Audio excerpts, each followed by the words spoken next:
Good afternoon, Mr. Day, faculty, and fellow Cardigan brothers. I'm honored to be up here speaking to you all about Veterans Day. This holiday has always been very special to me. My mom served in the Army for 4 years in Fort Bragg, North Carolina, and my grandfather served in the Navy for 30 years. He was an officer for 2 nuclear submarines, the USS Jacksonville and the USS Lipscomb. This holiday is all about showing respect to the brave people who served in the United States Armed Forces. In my family on Veterans Day, we call my grandfather and tell him how thankful we are for his services.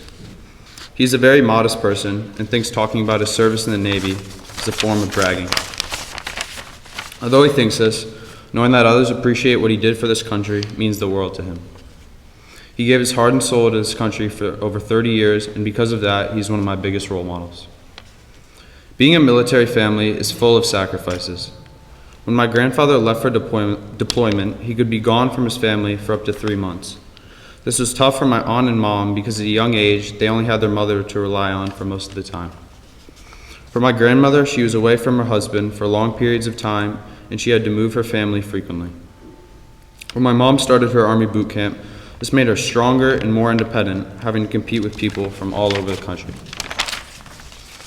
After hearing all my family's stories, I realized how lucky we are to have people who serve in the military, who protect our rights and freedoms.